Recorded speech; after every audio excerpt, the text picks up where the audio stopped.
Assalamualaikum warahmatullahi wabarakatuh. Sahabatku yang dirahmati Allah, salah satu sifat terpuji yang harus dimiliki oleh seorang muslim adalah tawadhu.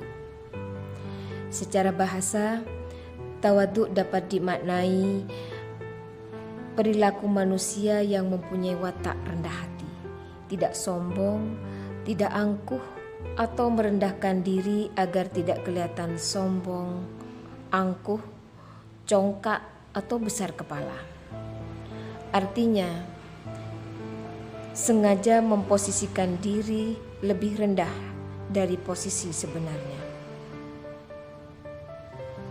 Pada dasarnya, tawadhu hanya ditujukan kepada Allah yang Maha Agung, yakni merasa lemah dan tidak berdaya dibandingkan dengan kekuasaan Allah.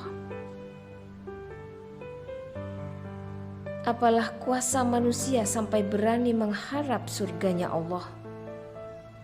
Apakah Allah rela memberikan surga kepada seorang hamba jika hamba tersebut merasa tidak memerlukan surga? Oleh karena itu, sebagian ulama mengatakan bahwa tujuan tawadhu sebenarnya adalah mengharapkan ridho Allah dan menghindarkan diri dari api neraka. Allah berfirman dalam surat Al-Furqan ayat 63, Bismillahirrahmanirrahim, wa ibadur rahmanil ladzi yamshuna alal ardi haunan wa idza khatabahumul jahiluna qalu salama. Dan hamba-hamba Tuhan yang Maha Penyayang itu ialah orang-orang yang berjalan di atas bumi dengan rendah hati. Dan apabila orang-orang jahil menyapa mereka, mereka mengucapkan kata-kata yang mengandung keselamatan.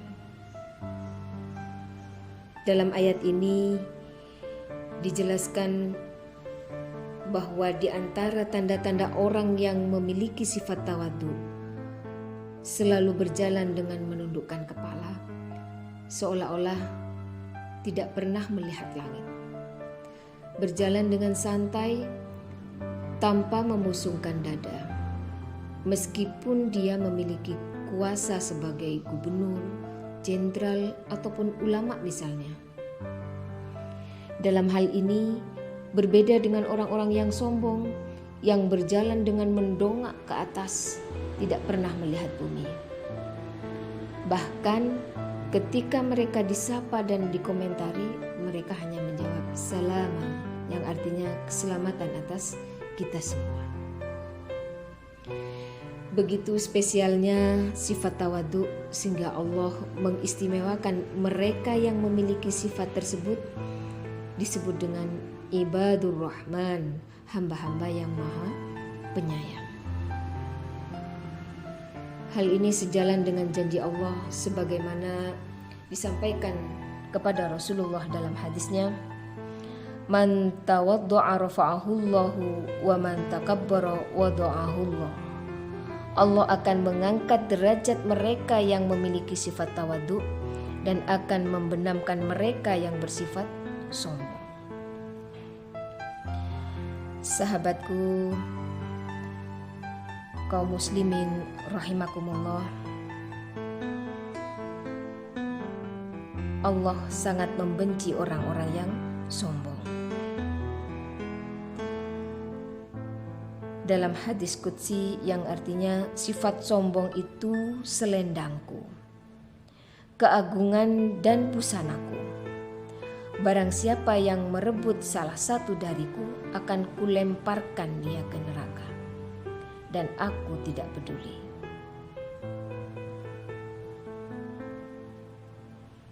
Dalam riwayat hadis qudsi. Artinya, kesombongan dan keagungan itu hanya khusus milik Allah.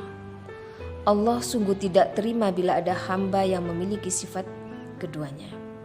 Oleh karena itu, untuk mempermudah diri melatih menuju ketawadhuan kepada Allah, hendaklah seorang hamba harus mengakui dan memiliki beberapa perasaan. Yang pertama, merasa hina. dzil, dan meyakini bahwa yang mulia adalah Allah. Seorang hamba harus segera sadar bahwa ia seorang yang hina. Ia hanyalah berasal dari setetes air mani yang jikalau Allah menghendaki, bisa saja mani itu tumpah dan menjadi konsumsi semut dan lalat. Yang kedua, merasa fakir, selalu membutuhkan Allah, dan Allah lah yang maha kaya raya. Sekarang para hartawan dan milioner akan merasa bangga atas kejayaan dan mengandalkan segala macam harta yang dimilikinya.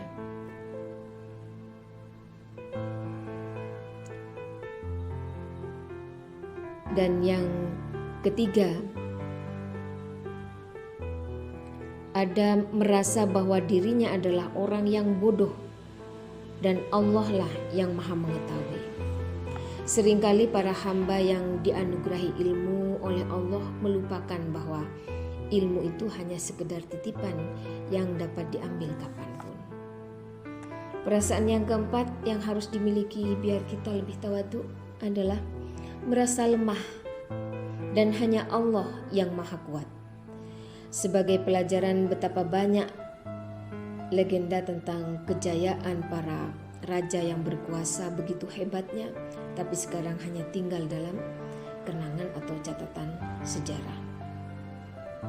Bahkan di kekuatan dunia pun juga selalu silih berganti.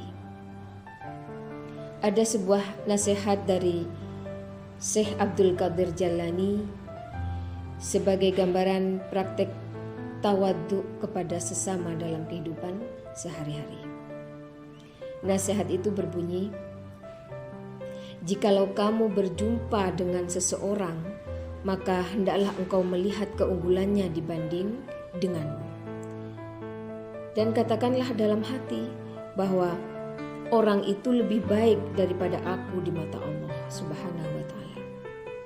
Maka apabila kamu berjumpa dengan anak kecil, hendaklah berkata dalam hati, dia ini belum terlalu berbuat maksiat, dan otomatis dia lebih baik daripada aku.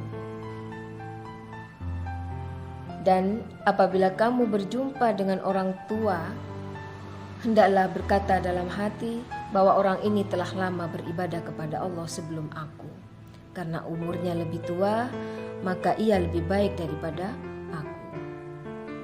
Apabila kamu berjumpa dengan orang yang alim, hendaklah berkata dalam hati, ia telah diberi sesuatu pengetahuan yang aku belum memilikinya, dan ia telah memperoleh sesuatu yang aku belum peroleh, dan ia juga telah mengerti apa yang aku tidak mengerti. Dia beramal dengan ilmunya, pastilah ia diterima amalnya daripada aku.